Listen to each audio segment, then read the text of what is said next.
Olá, abençoados, graça e paz, sejam todos bem-vindos ao canal da Graça Pura aqui no YouTube. Como você tem passado, querido? Reinando em vida? Olha, com esse conhecimento, queridos, temos que reinar em vida. Bom, mas antes da gente continuar aqui a nossa série de mensagens sobre Efésios, eu vejo que muita gente deixa os seus comentários aí e diz: olha, André, eu ultimamente tenho escutado muito a Graça Pura. Eu tenho me identificado bastante com essas mensagens de vocês. Então, eu ia pedir vocês para se inscreverem no nosso canal. Se inscreva hoje mesmo, não deixe para amanhã. Já deixa a sua curtida, tá bom? Toque o sininho aí embaixo, porque todas as vezes que você toca o sininho, o YouTube te lembra quando nós lançarmos um vídeo como este agora. Se você amar as mensagens, claro que você vai compartilhar, ok? Bom, nós estamos fazendo comentários, estamos analisando o livro de Efésios e comentando versículo por versículo, tecendo comentários em graça. E este é o 7º. Bom, se você ainda não viu os outros 6, eu queria te convidar.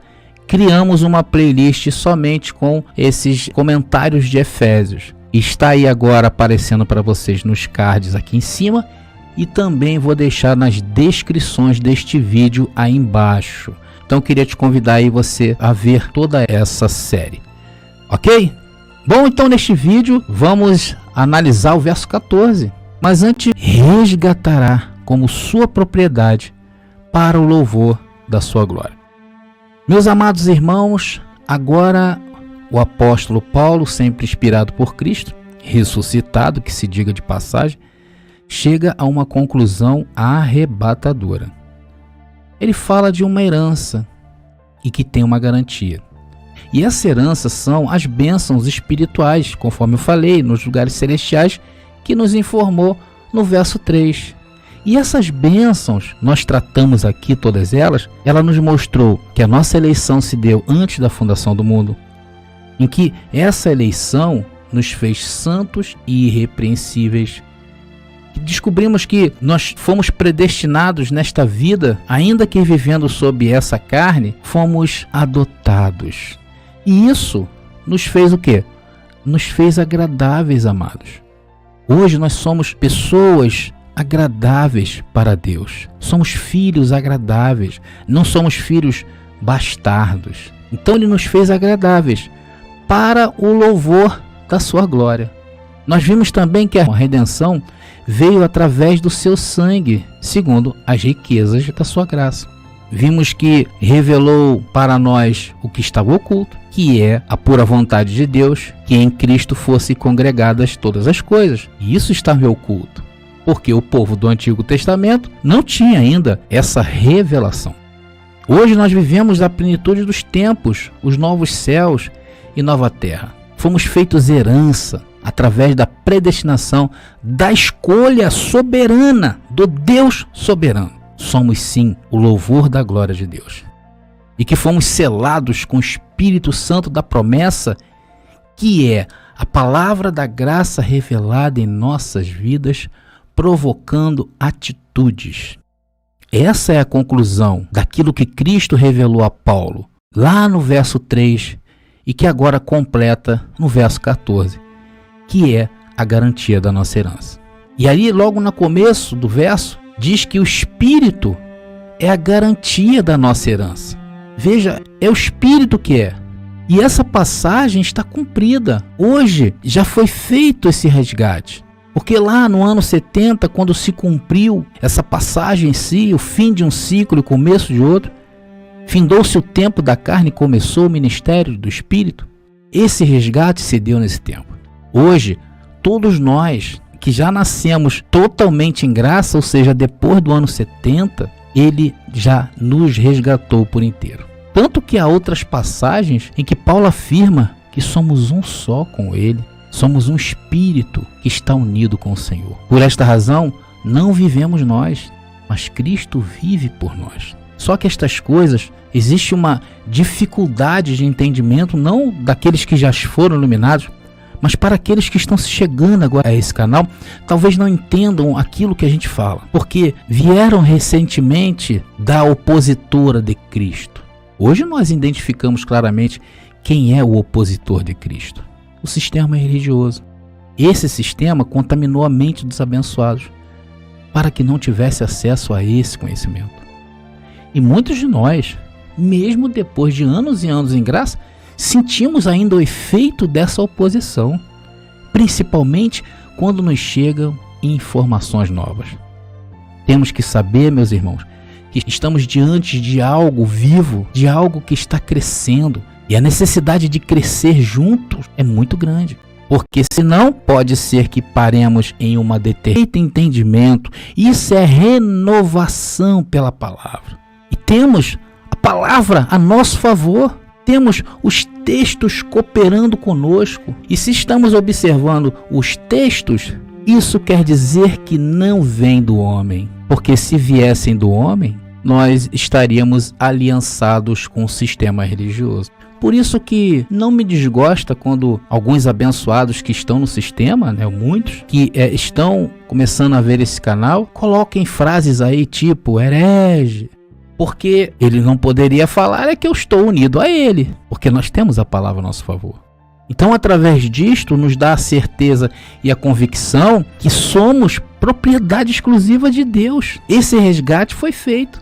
Olha o que Pedro fala em 1 de Pedro, capítulo 2, versículo 9. Claro que Pedro estava tratando ali dos judeus, mas olha que maravilha que Pedro deixou registrado mesmo depois do ano 70, que diz: vocês, porém, são povo escolhidos, reino de sacerdotes, nação santa, propriedade exclusiva de Deus. Assim, vocês podem mostrar às pessoas como é admirável aquele que os chamou das trevas para a sua maravilhosa luz. Queridos, e todas estas revelações só puderam ser concebidas por nós, alcançar isto, por causa da fé, porque foi através de revelação. Por esta razão o sistema não entende. Por esta razão o sistema opositor, o diabo, que é o sistema, continuará em condenação de mente. E por mais que nós, em graça hoje, nos esforcemos para lhes dizer estas coisas, sempre estará em oculto para eles. Veja o que Paulo disse sobre aqueles que não têm essa revelação. Está em oculto. Veja, 2 Coríntios capítulo 4, versículo 3, que diz: mas se o nosso evangelho ainda está encoberto, ou seja, se aquilo que eu falo ele não entende, é para os que se perdem que ele está encoberto. Vocês estão entendendo? Por isso que não adianta esforço, é algo sobrenatural, é algo da parte de Deus. A única coisa que eu falo para os abençoados que estão tentando entender é que tenham calma, que vocês vão ser revelados, mas tem o tempo de Deus. Por isso que muitos chegam até aqui e não entendem. Versículo 4. Nos quais o Deus deste mundo, aqui Paulo está falando da lei para aqueles abençoados antes do ano 70, mas que hoje é o sistema religioso, nos quais o Deus deste mundo cegou o entendimento dos descrentes, para que não lhes resplandeça a luz do Evangelho da glória de Cristo, o qual é a imagem de Deus. Então hoje o véu está posto sobre os olhos daqueles que seguem o sistema religioso, pois estão em condenação. Por essa razão está em oculto. Olha, e no final do verso 14 de Efésios, Paulo nos informa: para o louvor de sua glória. E mais uma vez Paulo nos diz que isto é o louvor da glória do Senhor. Este era o combate de Paulo. Paulo combatia contra as tradições do povo gentio, com seus deuses pagãos, porque insistiam em se manifestar, e não é diferente de hoje. Paulo combatia o judaísmo dentro das comunidades que ele pregava e ensinava graça. E isso vinha através dos judeus que se convertiam, porque muitos ainda estavam contaminados pela velha religião. E isso também não é diferente de hoje. Paulo combatia contra a carnalidade mental Ou seja, aquilo que se opõe na mente, que é o diabo, o que se opõe à mente, o que se opõe à mente de Cristo é o diabo, e que sempre se manifestava em seu ministério. Paulo sabia da importância de que a igreja entendesse isso. Por isso, ele sempre expressava isto em suas orações. Veja, Efésios capítulo 1, versículo 15 e 16, que diz: desde que soube de sua fé no Senhor Jesus e de seu amor pelo povo santo em toda parte, não deixo de agradecer a Deus por vocês em minhas orações. Porque era grande o combate que o apóstolo Paulo tinha. Opositores de Paulo se levantavam, até mesmo os discípulos de Jesus de Nazaré. Pasmem, eles se opuseram a Paulo por não entender o seu ministério. E Paulo sabia da importância destes abençoados a entender este mistério, a manterem firme sua confissão de fé. Veja nos versos do capítulo 1 de Efésios, 17 ao 20. Peço que Deus, o Pai glorioso de nosso Senhor Jesus Cristo, lhes dê sabedoria espiritual e entendimento para que cresçam no conhecimento dele. Oro para que seu coração seja iluminado, a fim de que compreendam a esperança concedida àqueles que ele chamou e a rica e gloriosa herança que ele deu ao seu povo santo. Também oro para que entendam a grandeza insuperável do poder de Deus para conosco, os que cremos. É o mesmo poder grandioso que ressuscitou Cristo dos mortos e o fez sentar-se no lugar de honra à direita de Deus nos domínios celestiais. Queridos, somente tem essa consciência de oração quem está sendo iluminado por esta palavra, porque estes entendem o dia que Deus nos resgatou como sua propriedade. Essa é a mensagem de hoje. Nós hoje entendemos que Ele já nos resgatou como sua propriedade. E o que fizemos? Tomamos posse. Esta é a diferença entre aqueles que estão um dia aguardando os seus corpos serem transformados para aqueles que de fato já vivem essa realidade espiritual.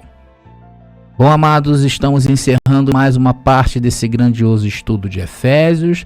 Se você está gostando, inscreva-se, porque muito mais coisas o Senhor irá tratar conosco neste poderoso livro, onde poucos entendem o poder que existe nele. No próximo estudo, veremos Efésios capítulo 1 a partir do verso 21. Vamos ver a autoridade dada a Cristo. Bom, abençoados, graça e paz, e até o próximo vídeo.